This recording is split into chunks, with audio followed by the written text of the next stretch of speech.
Welcome back to MonsterTamer, a 2D Pokemon-like RPG created for Phaser 3. Previously, we worked on updating our tile map to support multiple encounter areas for our new feature. If you missed the previous videos, there'll be links in the video description to the source code up to this point, as well as complete source code for this video. There'll also be a link to the previous videos if you'd like to catch up. So let's get started. Now that we've updated our tile map data to have some new properties and to have a new naming convention for our encounter layer, we need to update our game code. To get started with our changes, we'll start off in our type definition file, and we're going to add in a new object to represent our encounter tile type property that we added. For this, I'm going to copy our code for our game flags data types. We'll paste that.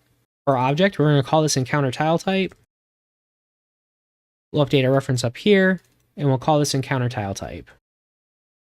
Now we just need to update our enum value here. So now for our object, we want to do none, and then we want to do grass. We'll update our values. So let's jump over to our world scene. We'll start off by updating our tiled encounter property. So in addition to area, now we have our tile type. And so for this, we'll have tile type.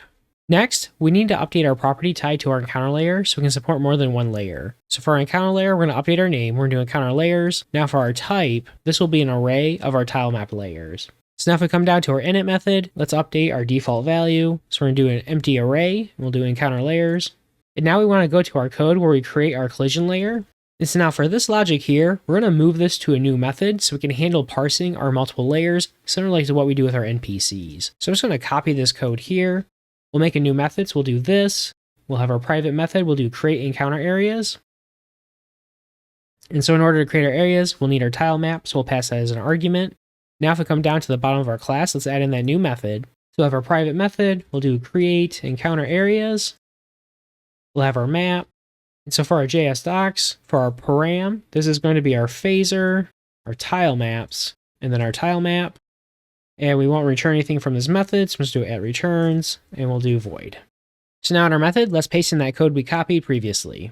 So now for our logic, instead of referencing our encounter layer by its name, we're going to need to get a reference to all of our layer names and find our layers that have our prefix for encounter. And so to do this, let's make a new variable, do const. We're going to do encounter layers. We'll set this equal to our map. We want to do get tile layer names. So this will return an array of all of our layer names. And now we want to filter this so we only have our layer name that includes our prefix.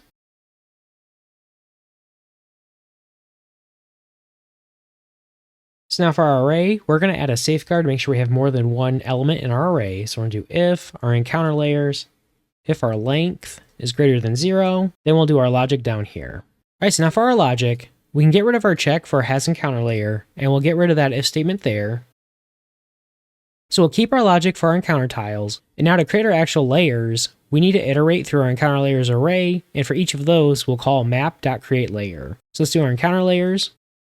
We're going to do for each, and now for each of our layer names, we'll want to do this logic here.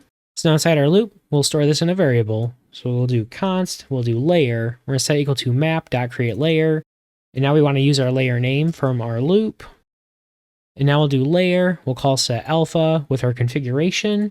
And now we want to add that to our array. So we'll do this, we'll do our encounter layers, we'll do push, and we're going to push in our new layer. Before we can test our changes, we just need to make one more update. And this is going to be in our handle player movement update method. In this method, this is where we do our check for our encounter layer, and we check our player's position to see if it overlaps with one of our tiles. Before we start refactoring this code, we just want to make sure our logic's working for creating our actual layers. So I'm just going to comment out this code here. And now we're just going to log out our encounter layers to make sure they actually exist. So we'll do console log, and we'll do this. We'll do our encounter layers. Now if we save, our browser should refresh. If we move our player, we should see our array get logged to our console, and we'll see that we have one tile map layer inside our array. So before we dive into refactoring our code here, we'll actually want to make changes to when we actually do our check for when our player is entering into one of our encounter zones.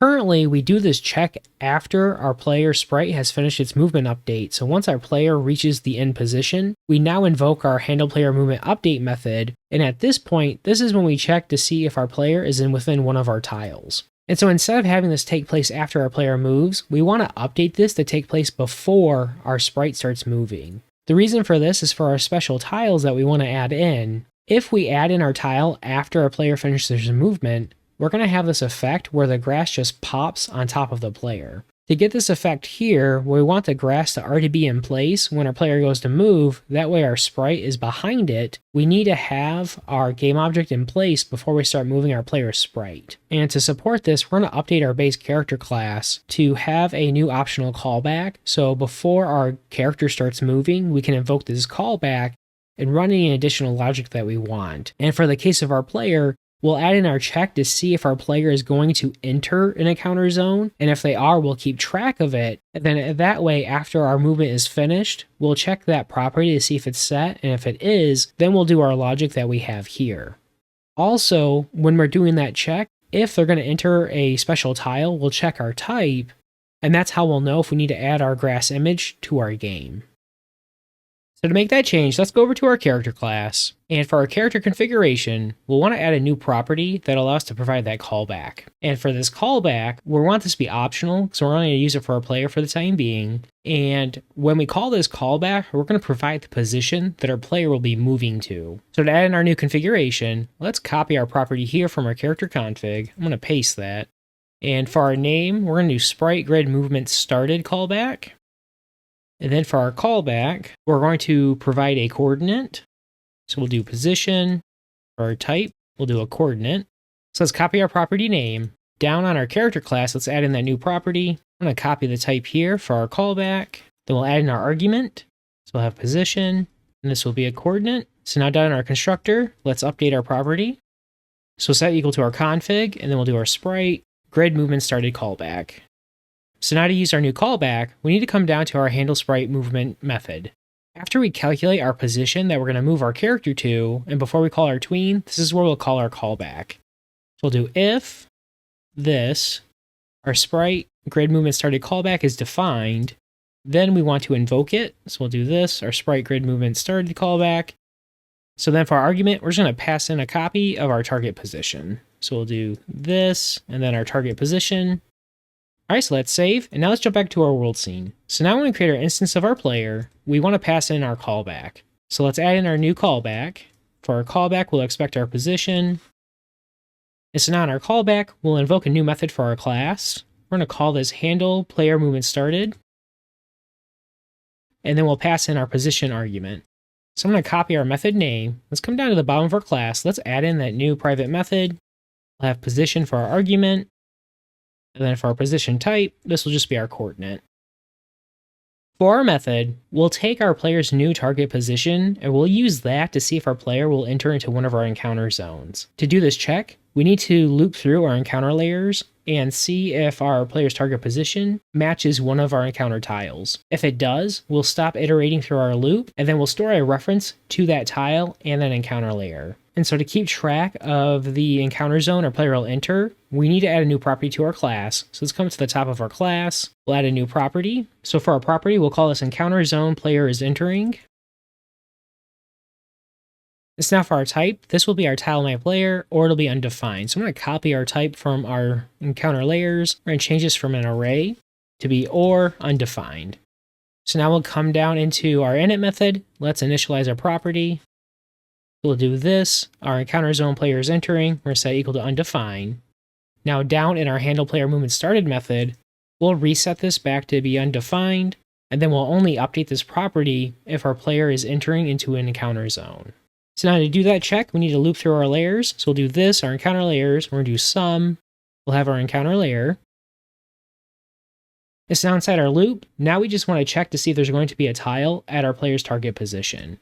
To keep track of that, we're going to add a property outside our loop. I'm just going to call this encounter tile. Now down in our loop, we're going to set our encounter tile. We're going to set it equal to our encounter layer. And we want to do get tile at world xy. Now we need to pass in our position that we received as our argument. So we'll have our position.x, our position.y.